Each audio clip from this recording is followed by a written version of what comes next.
শ্রীকান্ত তৃতীয় পর্বে শরৎচন্দ্র বলেছিলেন,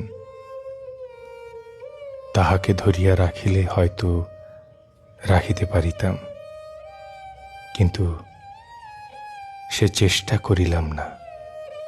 সেও আর ফিরে আসিল না। আমারও যতক্ষণ না ঘুম আসিল, শুধু এই কথাই ভাবিতে লাগিলাম।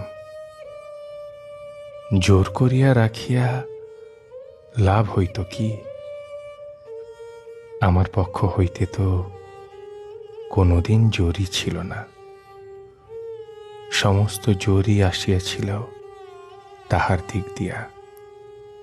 আজ সেই যদি বাঁধন খুলিয়া আমাকে মুক্তি দিয়া আপনাকে মুক্ত করিতে চায়,